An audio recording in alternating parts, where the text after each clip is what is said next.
4 o'clock in the morning, I wake up. 4:30, 4:45, I'm doing some sort of cardio. Open these garage doors. It's still dark outside. I do this and then I'll have breakfast and then I will go do all my strength and conditioning training at a gym for about an hour. And then I'll go to set. We all average probably about 5 hours of sleep. It's 4:45 a.m. It's still dark outside. Look at that, the lights just went out and I'm getting ready to kill this AM cardio. You can't even see me, but it's gonna be so good, it's bad. Focus! If you do anything, you never want to do anything half-assed, especially when it comes to your training. Get in, be intense, execute on it, and then get out.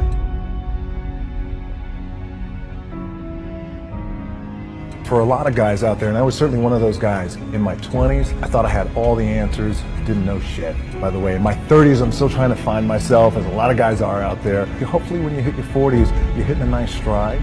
If I'm gonna do it, I need to do this job right, I need to stay focused on it, and I need to give the best effort I possibly can. You live down here in South Florida, it's hurricane season. Focus! But when it's time to go to the gym, we gotta get to the gym. And there ain't no stopping us. It's like I'm gonna be the baddest motherfucker walking it. All right, empty gym, the way we like it. It's Sunday, just finished my warm-up. This pain ought to be fun. Focus! I work out twice before everyone wakes up. All right, workout number 2. I'm out working all my competition. All right, Saturday afternoon, empty gym, the way we like it. It's leg day, which means it's gonna be sweaty, painful, and fun. This idea and this notion that you could be anything you want, and you can accomplish anything you want, right? We hear that. You've heard that from the time you were little boys. You hear that now. You're already incredibly accomplished.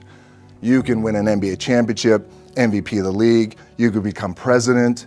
You could become governor. You could be in entertainment. You could do Charles, and you could do Shaq. You could do that. You could do whatever you want to do. You guys know that. The thing that has worked for me is to remember the hard times. So, and I'm sure you guys all have your processes. And again, I'm going to tell you what's worked for me.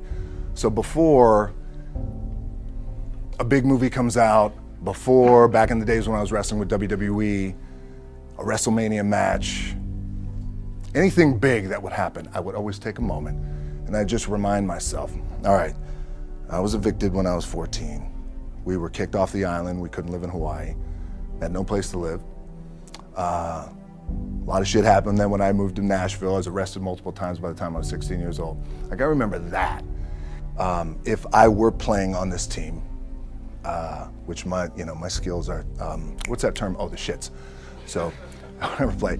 But before I lace up, before I get on the court, before I play in these big games, before I go to the Staples Center, where history is there, those are historic walls there at the Staples Center.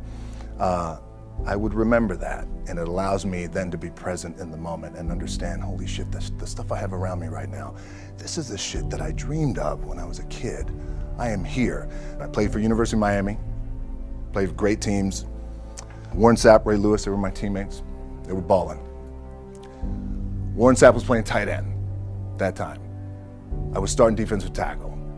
Yeah, they moved him over to D-line. And he looked at me, he's like, yo, dude, I'm gonna take your spot. I said, you ain't taking my fucking spot.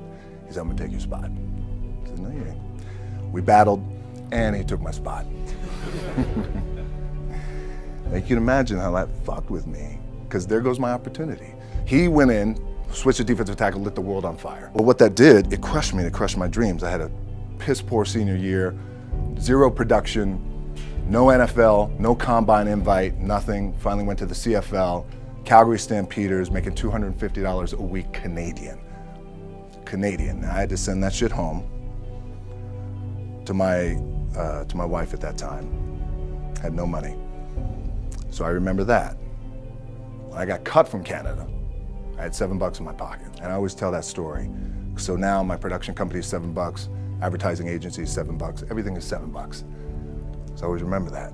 What helps me is to keep the hard times in the front of my mind, because it allows me to go into these big moments that I've worked my ass off, and you guys have worked your ass off. It allows me to go into these big moments with a different perspective. What it also does for me, and again, this is what works for me. Like, I keep my back, excuse my language, my back is up against this motherfucker. Every day, it's against this fucking wall. Excuse my language, ladies in the room. But it's up against this motherfucker because it's what I believe in. And when my back is against this motherfucker, then there's nowhere to go.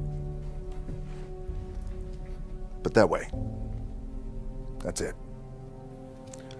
So I feel like this could be something, an ideology and mindset that could help you, if you look at it that way.